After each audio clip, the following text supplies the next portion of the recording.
Hi, welcome to our show. Today I am going to interview Pastor Joyce Calvin, and we're going to talk about her ministry, Women of Valor Ministry. Pastor Joyce Calvin is an ordained minister, author, educator, motivational speaker, the founder and the executive director of Women of Valor Ministry. She has more than 40 years of experience speaking at various workshops, seminars, and conferences. Pastor Joyce has been honored by Allstate as an Allstate Give Back Hero. Welcome, Pastor Joyce. Thank you. It's an honor and a privilege to be here. Well, thank you. I'm glad I finally got a chance to meet you. Yes. Now tell me how and why you were honored as an All-State Give Back Hero. Well, I was honored because of the work that I do in domestic violence. I train pastors and leaders, lay leaders, concerning prevention and intervention strategies for domestic violence for people within their congregation. Oh, that's wonderful. Mm-hmm. And how long have you been doing that? Probably about 7-8 years. Oh, that's wonderful. Mm-hmm. That's wonderful. Well, I'm going to ask you a little bit more about domestic violence. Okay. We'll talk about that a little later. But what inspired you to start Women of Valor? Well, first of all, God inspired me. But then the other thing is that there was not a lot of targeted programs for women and girls, and especially when I started Women of Valor in 2000. And so I just felt that that was my calling, to work with women, to empower them, to mentor them, things that I'd already been doing. So we just took it to the next level. That's wonderful.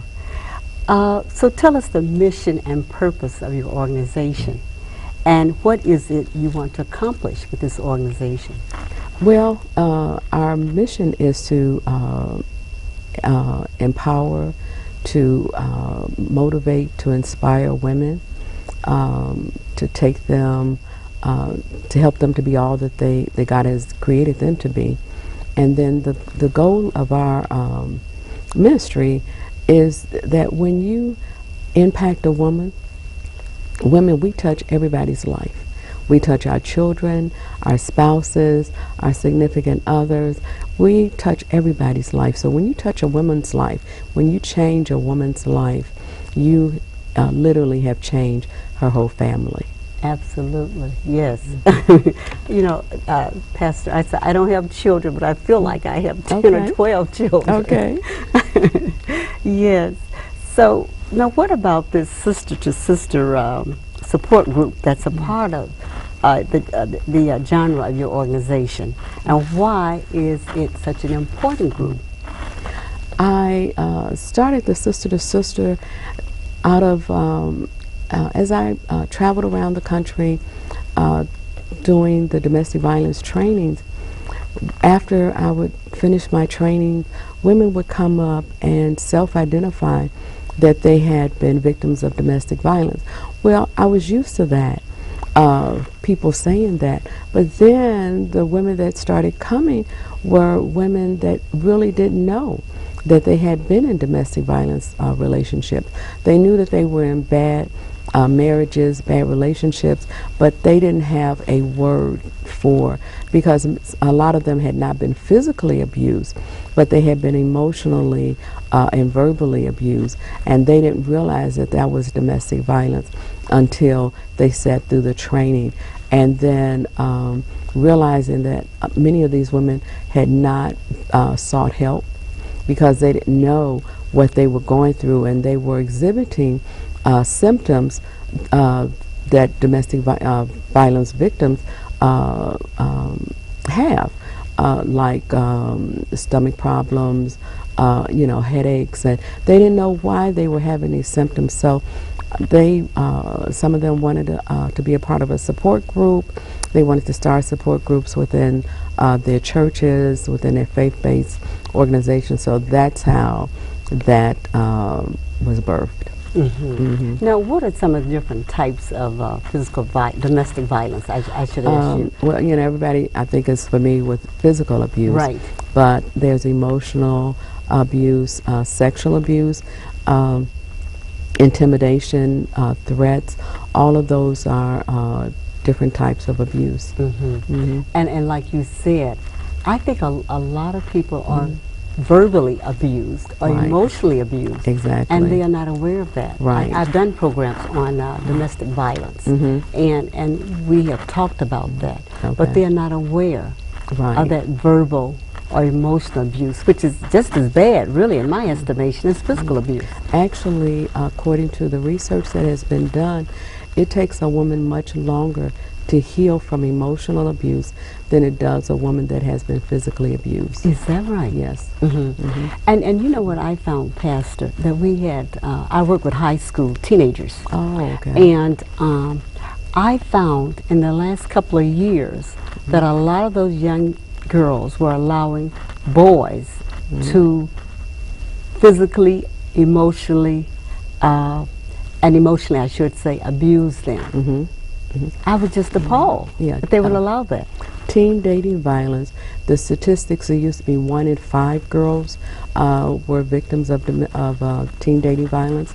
Now it's just like women, it's 1 in 3. So it has escalated over the past several years. Yes.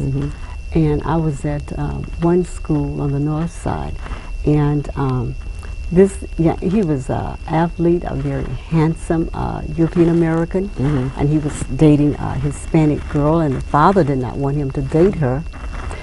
Her father did not want the young man to date her, and he committed suicide. And I think about that, you know, and I was just thinking, I didn't think kids were that emotionally involved with each other.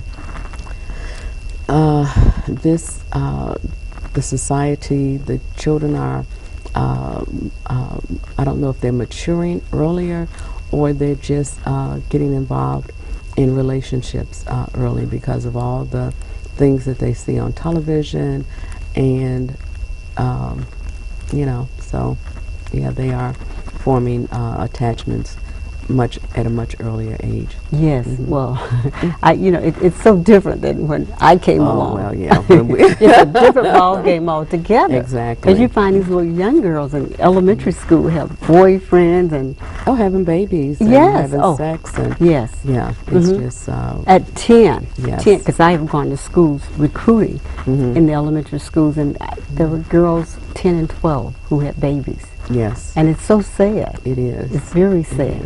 Now, how did you go about getting into this domestic violence? Did you work in that area, or what did you do? I worked in the area, but I'm also a survivor of domestic violence. Oh, really? Yes. And the last place that I worked, they had been awarded a grant to develop a resource manual for clergy, because what they discovered is that when a woman is in an abusive relationship and she wants help, the first place that she goes to is her pastor or someone within her congregation, or a priest, a rabbi. And so they were finding that because ministers and clergy were not didn't have the right education concerning domestic violence and the tactics of abuser, they were telling the women to stay, to pray, to give them another chance, and not to leave. And so they wanted to get the message over to pastors really about the tactics of an abuser and really the dynamics of domestic violence and why she stays, and and so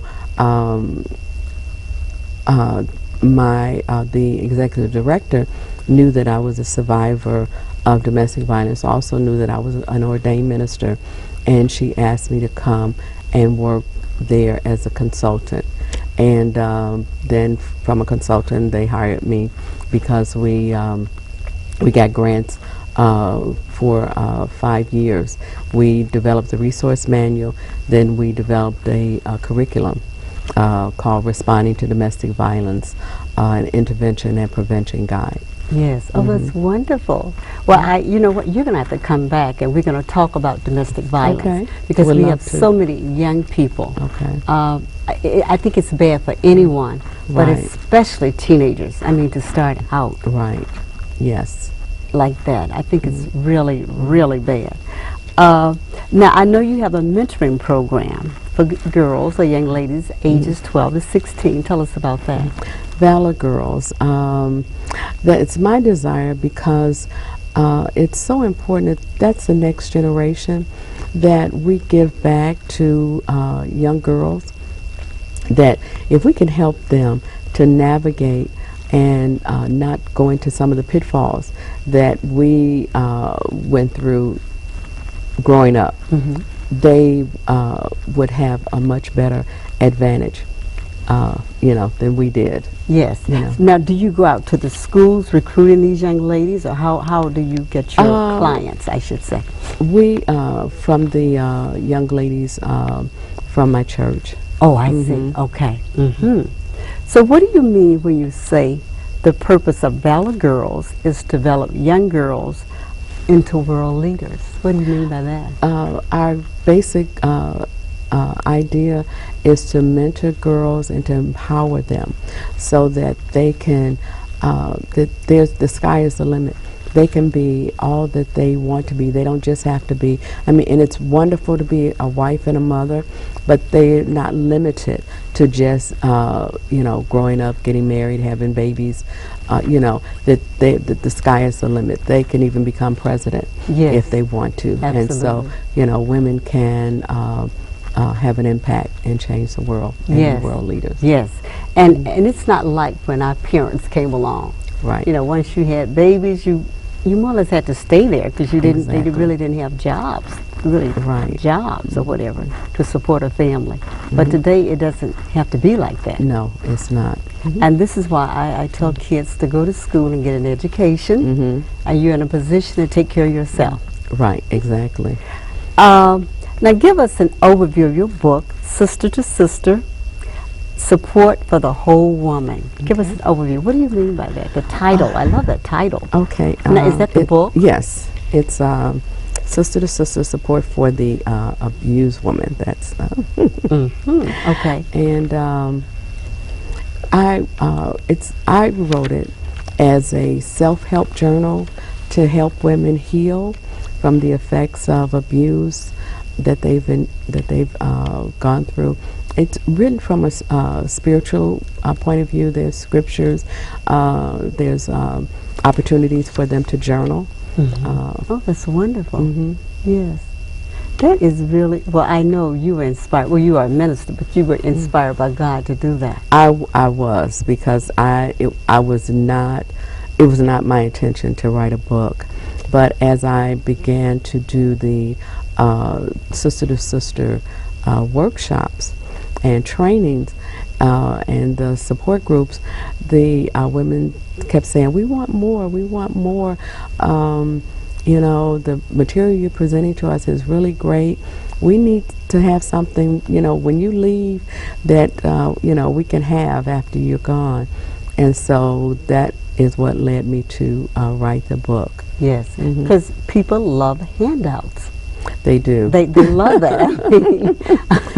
I know this from working in the church or whatever. They love a handout. Right. So, it could be the same thing you've said, but just kind of give them a handout, like a synopsis of what you said. Exactly. So people love that. Now, I want to discuss chapter 8 in your book. Okay. The 8 steps to wholeness. Number 1, laying it at his feet. Okay. And I'll tell you about the other one. Number 2, encourage yourself. Now, explain these 2 chapters. Now, number 1, laying it at his feet. What do you mean by that? Many times, as Christian people, we pray and we ask God to heal us, to help us, whatever that we're going through. As soon as we get up from praying, we take that right back and we go to thinking about, what am I going to do about that problem? Instead of, when you pray, to just lay it at His feet. Yes. And just, because the Bible says to cast all your cares Yes. on God because He cares for us. Yes. And so that's what I mean by, laying it at His feet. If you just, if you're going to pray, then believe God and just lay it, just lay it there at His feet. You know what, Pastor? I know what you're saying, but it is so difficult. I mean, for me, let me just say this. Well, if it was easy, everybody could do it. It is difficult. I mean, like if I have a problem or whatever, I'll pray about it and I'll just say, God, help me to deal with this. Then I'll find I pick it up later on. That's why you have to talk to yourself. And, when I'm going through things, I'll just recite the scripture. That's why I put a lot of scriptures in the book. And I'll say to myself, God told me to cast all my cares on Him because He cares for me. If He cares for me, then I don't have to carry this. He cares for me. I don't have to carry this. And so after a while, I feel that lift because, I'm saying what God has already said about me. Yes, yes, yes. And I find when I'm going through, I love Song 120 and 121. Okay. About looking to the hills from whence cometh my help. Yes. I love that when I'm going through. Especially when I lost some loved ones. I just read those scriptures continuously, and it just seemed like God just lifted my spirits. Yes. Yes. So He will do that. Yes. Now, encourage yourself. What do you mean by that? There's a story in the Bible about David, and the men had been out to war, and while they were away, the enemy came in, took their wives, their children, all of their stuff. And so when David and his men came back, the men were angry at David.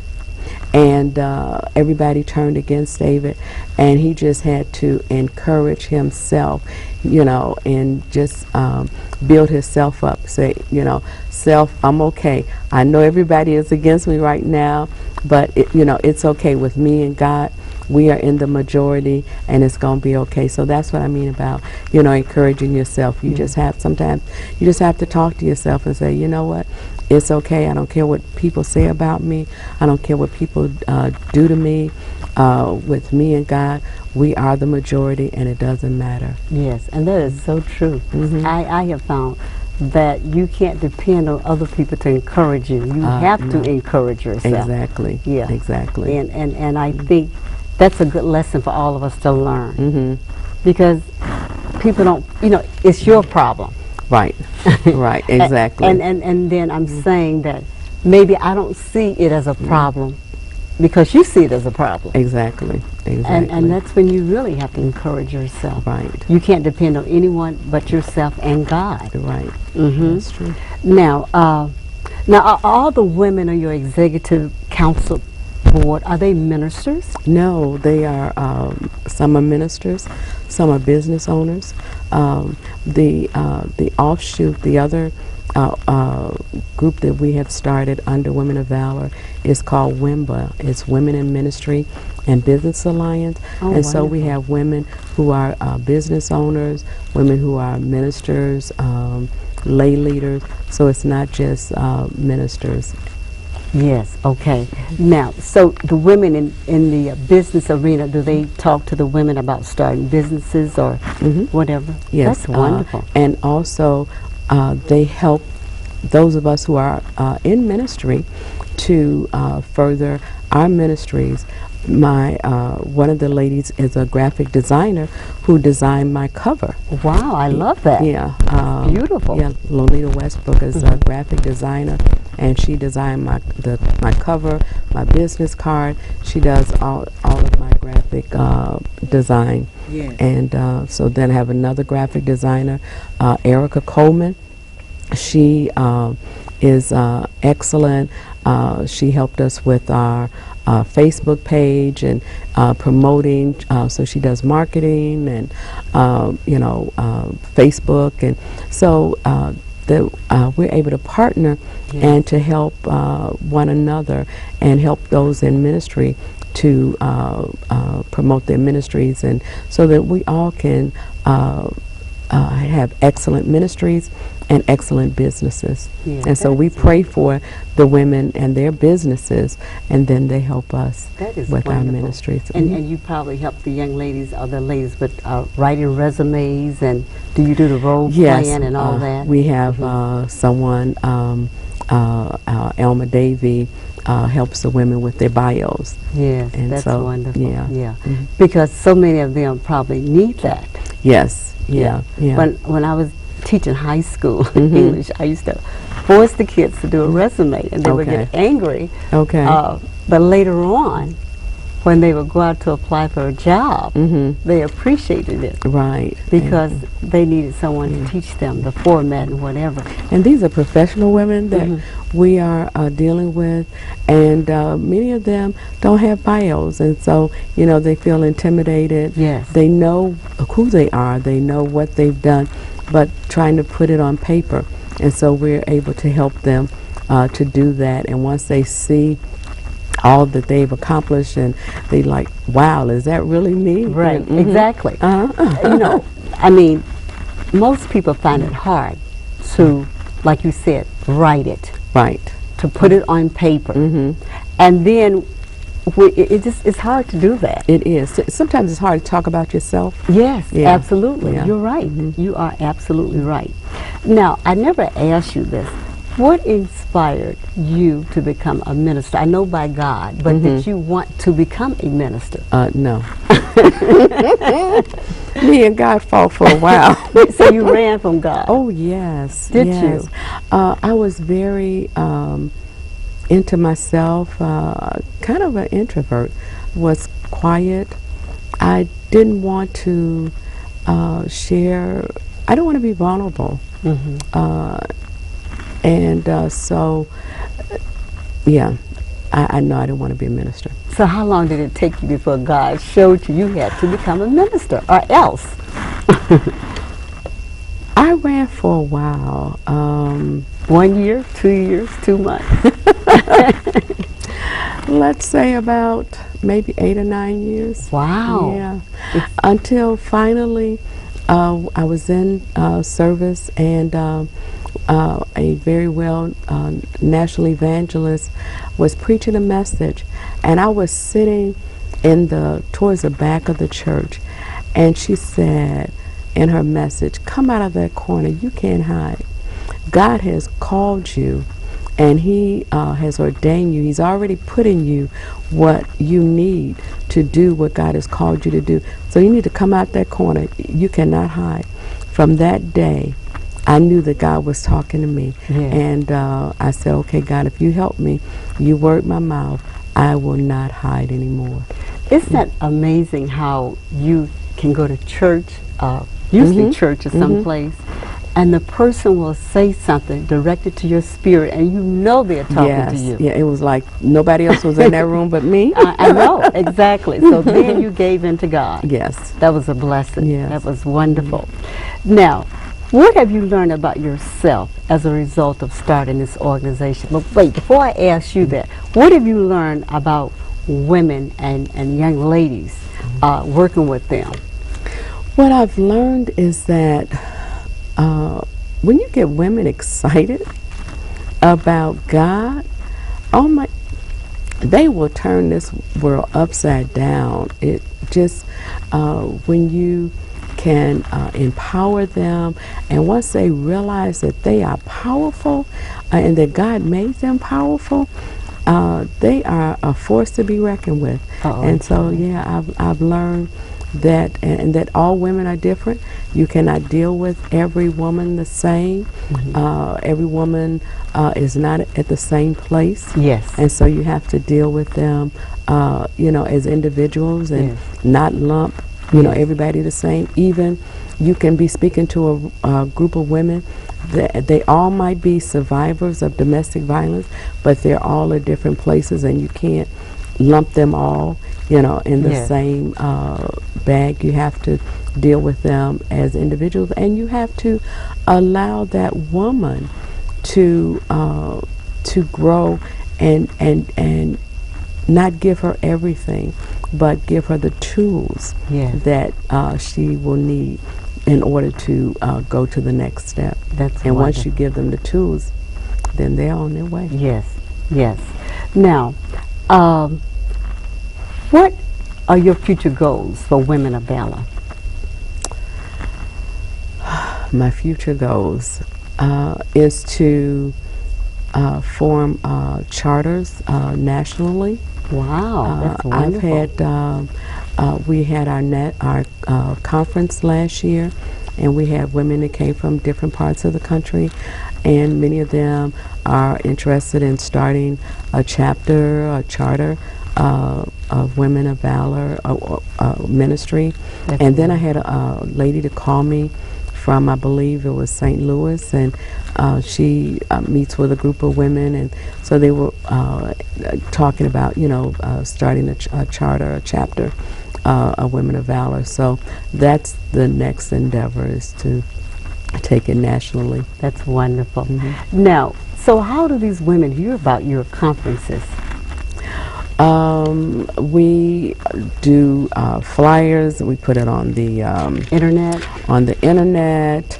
I had we do brochures. Okay. Yeah, and then we put it on the internet. We put it on Facebook. Word of mouth. We had so many women that came last year, and they were so excited. And so people have already started, our conferences in November, people have already started registering and paying because they were able to get their needs met. That's wonderful. Okay, so what words of wisdom would you give young girls and women? When I say young girls, I'm thinking in terms, I guess, teenagers. Sure. If you put God first, He will make all of your dreams come true. Yes. He doesn't matter, as long as you acknowledge God in all of your ways, God will, he'll make all your dreams come true. He'll actually, things that you've never imagined for yourself, He will just open up doors, make ways for you that you never could have even imagined. Pastor Joyce, thank you so much. I've enjoyed you tremendously. Thank you. I've enjoyed being here. Thank you. I want to thank my viewers for watching, and I hope you continue to watch. And remember, knowledge is power.